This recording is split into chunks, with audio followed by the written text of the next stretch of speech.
Hello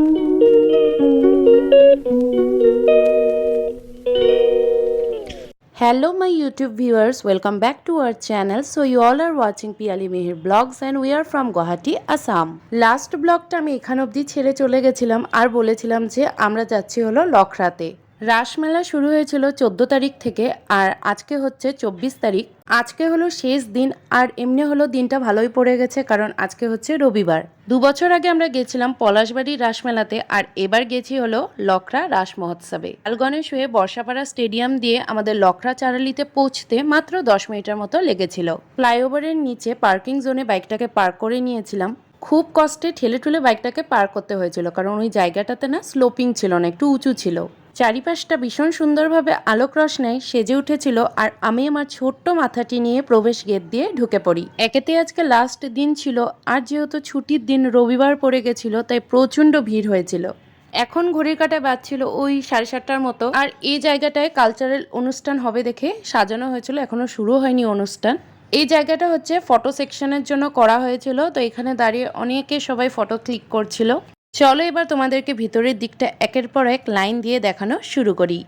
আমাদের Assamese আর বেঙ্গলের অক্ষরগুলো কিন্তু একদমই সেম আর উচ্চারণগুলোও কিন্তু অনেকটাই সেম, তবে প্রত্যেকটা মূর্তির পিছনে লেখাগুলো কিন্তু অ্যাসামিস ভাষায় লেখা হয়েছিল।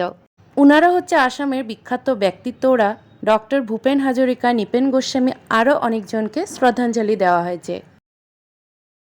যা কিছু দেখতে পেয়েছি মানে যেগুলো বানানো হয়েছিল প্রত্যেকটার উপরে কিন্তু নাম দিয়ে আর কি লেখা ছিল কোনটা কি আর কি, যাতে বুঝতে সুবিধা হয়। আর এখানে ভিড়ের জন্য সামনের থেকে গিয়ে ভিডিও করা হয়নি, তাই দূর থেকে জুম করেই ভিডিও করা হয়েছে। আর এটা হচ্ছে সতী বেউলা আর এই কুড়ে ঘরগুলোকে দেখো কি সুন্দর করে বানানো হয়েছে।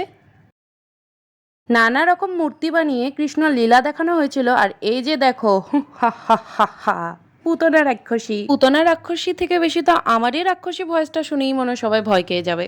चलो चलो देखते हैं यहाँ पर काहे का भीड़ जमा है भाई, कहीं तो बनारस का पान तो नहीं मिल गया सबको। इतना घिस पीट के लोगों के भीड़ होने का कारण की कहानी बताओ। लॉटाরি কেটে সবাই তো আজকে একটা দুটা না হলে আরো বেশি করে হাঁস মুরগি তো বাড়িতে নিয়েই যাবে। এই আশায় তো কে কার মাথার উপর উঠে টিকিট কাটতে পারে, সবাই তো দেখে একদম 10 টাকা 30 টাকার লটারি কাটা শুরুই করে দিল বাপু। আমগো ভাই পুরা কপাল, যতবারই টিকিট কেটেছি আশায় তো জল ঢেলে যায়, উল্টো আরো টাকা জলের মতো চলে যায়। আজকালের পুচকা পুচকিরা হতে পারে পুচকা কিন্তু সাহস হয় ওদের বড়দের থেকেও দ্বিগুণ বাড়া। এই পুচকাটাকে দেখো হাতের গাড়িটার উপর উঠে ঝাঁকিয়ে ঝাঁকে এমন করে বলতে চাইছে, আরে কাকু শুরু করো, কখন ঘুরাবে, ঘুরাও জলদি ঘুরাও। আর এদের মতন বয়সে আমার মেরুদণ্ডটাই শক্ত হয়েছিল কিনা তাই ডাউট আছে। বলো তো মেলার থেকে কি কেউ খালি হাতে কিছু না কিনে আসে? আর আমার বেটাটা আমার মেলার থেকে কিছুই কিনা দিল না। বলেনি কি মেলাতে সব গলা কাটা চোর বসে থাকে, যে জিনিসটা এখানে তোমার থেকে গলা কেটে দাম নিয়ে নিবে সেটাই বাইরে দোকান থেকে কিনলে কত কমে পাবে। তাই বলে এ বুন্দিয়া বুজিয়া খুরমা কাটা নেমকি এটা মেলাতেও যা দাম বাইরেও সেম দাম, এ বলে এটাই কিনে দিল। মনে মনে কি ভাবতেছিলাম জানো, দাঁড়াও মেহের দাস রুমে যায়নি, তারপর তোমার এটা খাওয়াইতে খাওয়াইতে তোমার লগে কুংফু খেলুম কুংফু। সারা মেলা ঘোরা শেষ, এবার ভিতর থেকে বাইরে এসে দেখি বড় কমিউনিটির এক মহিলা কাঁকড়া পর্ক ল্যাটা সব রোস্টেড বানিয়ে বিক্রি করছিল। এই ভিড়ে যদি আবার মিহির দাস বউ হারিয়ে ফেলে ওই ভয়ে বলছিল ওনার সাথে সাথে একদম কদম কদম বাড়ায়ে যা, হারিয়ে গেলেই তো হবে তো প্রবলেম।